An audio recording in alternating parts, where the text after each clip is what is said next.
Olá, nossa República recebe hoje, com muita alegria, a coordenadora das promotorias de meio ambiente da capital, ex-secretária de Estado de Meio Ambiente, doutora Ana Peterlini. Muito obrigado pela sua participação no Nossa República. Seja muito bem-vinda. Muito obrigada, eu que agradeço o convite.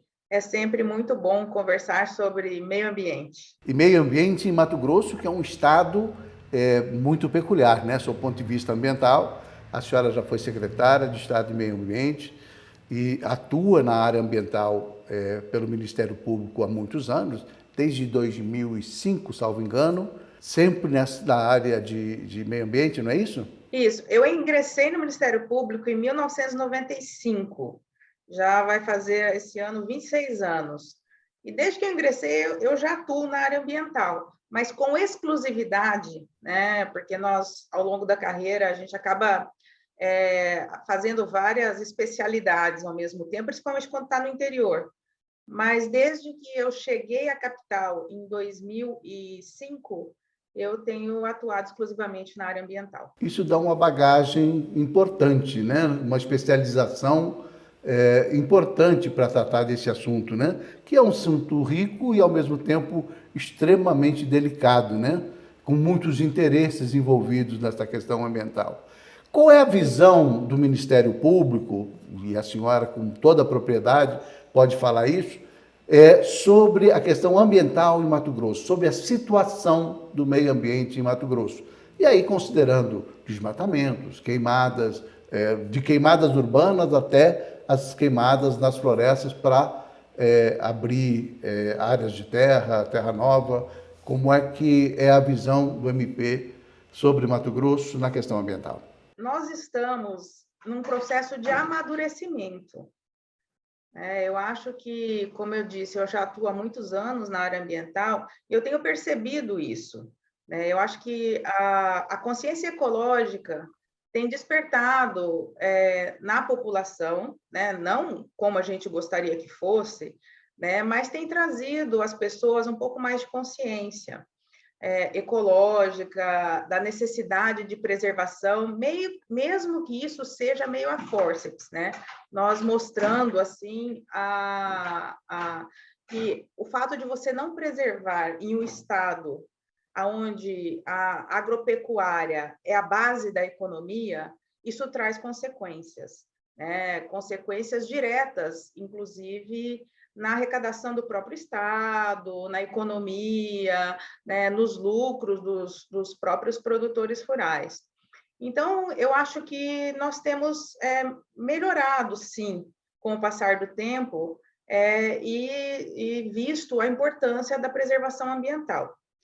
Mas ainda temos muito que avançar, não resta dúvida. Né? Como eu disse, Mato Grosso, a base da nossa economia é o agronegócio, né? É a agricultura, é a pecuária, são as atividades ligadas ao campo, e todas essas atividades ligadas ao campo, elas dependem muito, né, de que isso seja feito de forma sustentável, né, preservando o meio ambiente e, ao mesmo tempo, produzindo. Então, realmente, é um equilíbrio que nós ainda não alcançamos, mas já estamos bem melhores do que num passado aí remoto. Deixa eu lhe perguntar, porque essa é uma questão bastante relevante. Quando a senhora faz essa consideração que houve um crescimento no nível de consciência da sociedade, do setor produtivo em particular, né?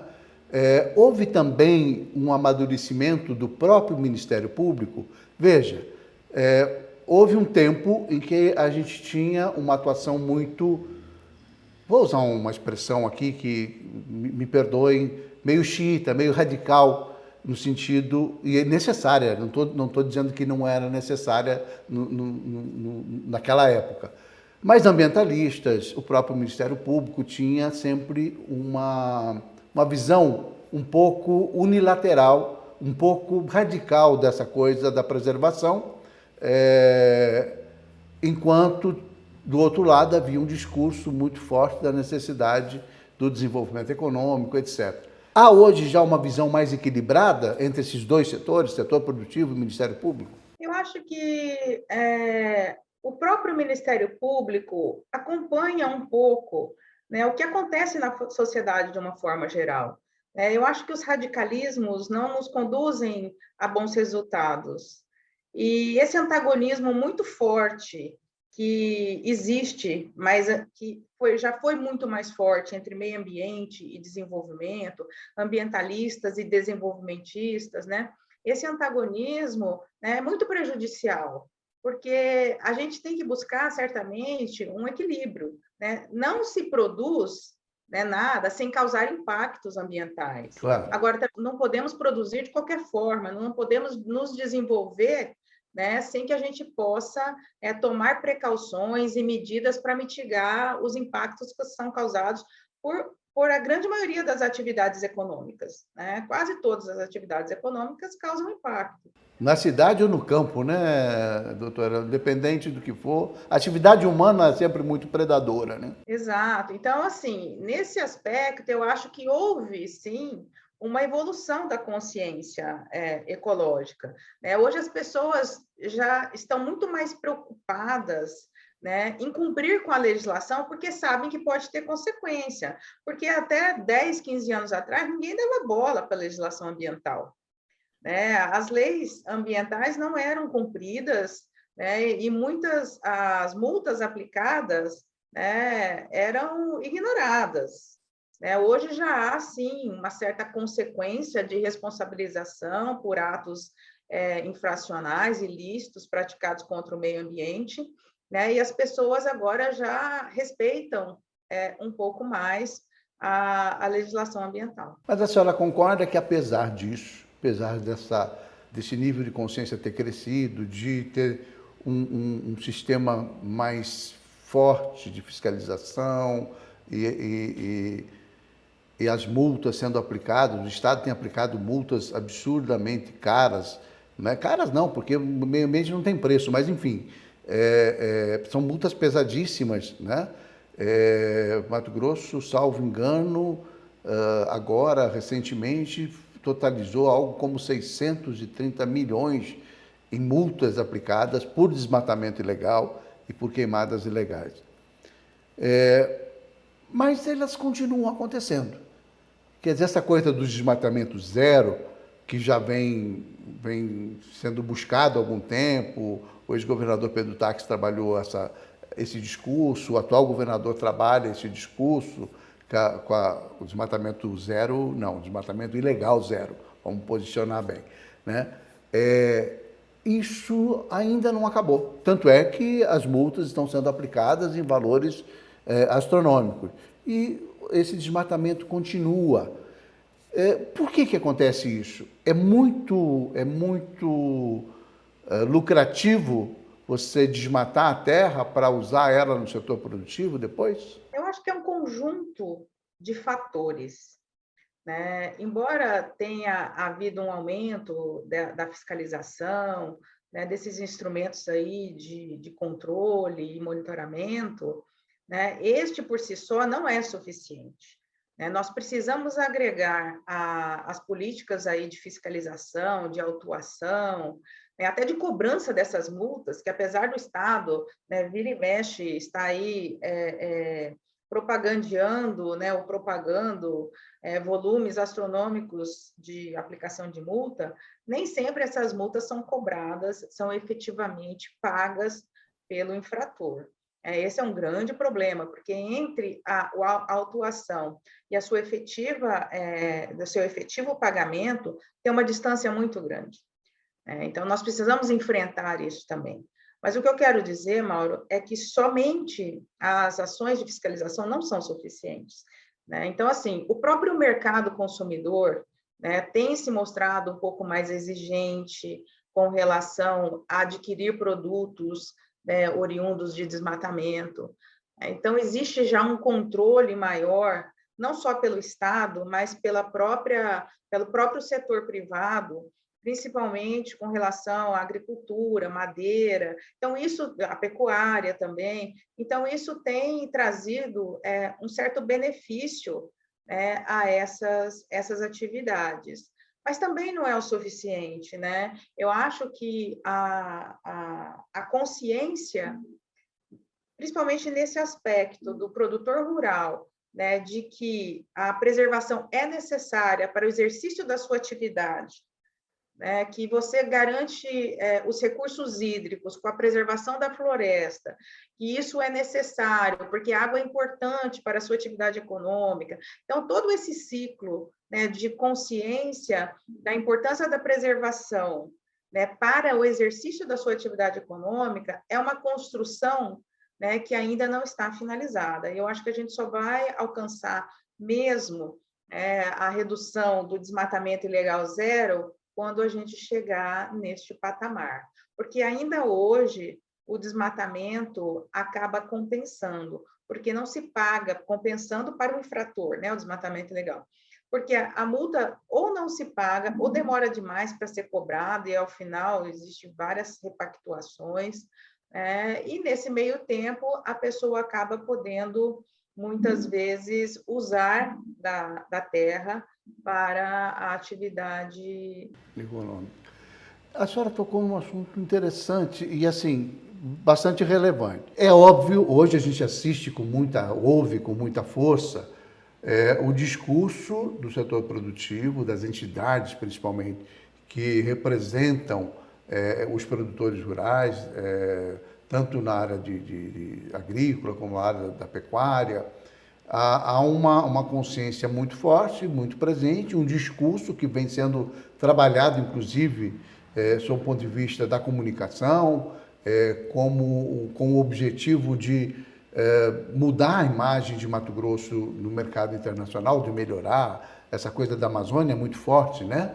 Sobretudo na Europa, Estados Unidos, essa coisa da Amazônia é muito forte. E traz um prejuízo grande para as exportações, e Mato Grosso, principalmente, que o agronegócio basicamente gira em torno da exportação de commodities. Então existe, claro, o negócio está sendo prejudicado. Mas ao mesmo tempo que você tem o produtor chamando, olha, não é produtor rural que está desmatando, é bandido que está fazendo isso, quem faz ilegalidade é bandido, o produtor rural cuida da sua fazenda, faz só o desmatamento autorizado, legal, porque precisa dessa condição para o seu negócio, que é uma verdade, né? Quer dizer, o boi que não é rastreado não é vendido no mercado internacional, o gado que é produzido em área de desmatamento não é vendido, quer dizer, então tem toda uma série de consequências, né, para esse produtor que vive do agronegócio, de exportação principalmente. Mas, por outro lado, você tem as multas sendo aplicadas e tem CPF, quer dizer, tem propriedades legalizadas de alguma maneira. Né? Não é uma coisa assim, olha, você não aplica multa para um indigente, porque você não sabe quem é. Não é verdade? Você tem que aplicar para um CNPJ, para um CPF, alguém é responsável para receber essa multa, no mínimo. Né? Então, assim, para mim está claro que existem propriedades rurais efetivamente registradas, ou seja, de posse, ou seja, enfim, não importa a forma de domínio, mas que estão promovendo desmatamento ilegal. Como é que a gente consegue equacionar isso? De que maneira o Estado tem, que a senhora falou da multa que às vezes não é cobrada, e não é cobrada por conta de processo legal, não é nem culpa do agente público em si, mas assim, o que a gente pode fazer para ter mais efetividade? Porque consciência é uma coisa que vem com o tempo, é processo, né? Não é uma coisa que você decreta. Como é que se consegue, porque houve um tempo que a coisa era muito agressiva e tal, a gente falou do radicalismo de quem fiscaliza, do próprio Ministério Público, porque era uma necessidade. E hoje você sente, apesar do nível de consciência que está bem alto, bem elevado, e que isso, graças a Deus, está ajudando muito a preservar Mato Grosso, mas, ao mesmo tempo, você fica nessa coisa de, peraí, tem propriedade rural que o cara está desmatando de forma ilegal, por isso que ele está sendo multado. É a impunidade só? Teria alguma necessidade de uma legislação mais rigorosa nesses casos? Como é que é isso, doutora? Eu acho que nós temos uma legislação boa, né? Uma legislação que nos dá os instrumentos para fiscalização e combate a essas ilegalidades. O problema não está na lei. Nós temos, inclusive, um aprimoramento dos instrumentos de controle e monitoramento. Hoje, com as imagens de satélite que nós temos, com esses sistemas de monitoramento, nós praticamente podemos perceber, seja a queimada, os incêndios, ou seja, os desmatamentos, praticamente em tempo real, com uma resolução muito boa. Então, hoje, dificilmente alguém se esconde da fiscalização, porque ela é feita remotamente, né, e com muita tecnologia, com muita acurácia.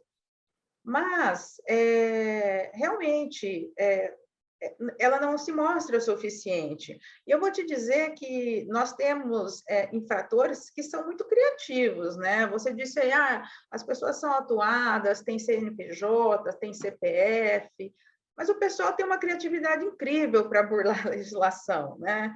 Eles utilizam outros CPFs, eles têm os seus laranjas. Eu estou dizendo isso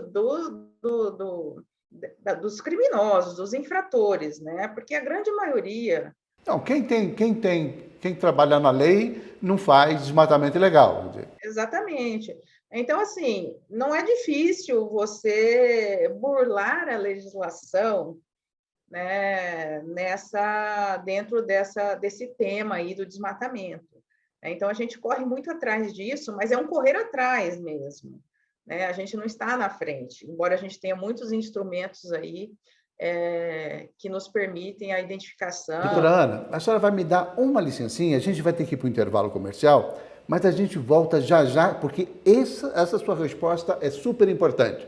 Nós vamos lá num pé e voltamos cá no outro. Não saia daí.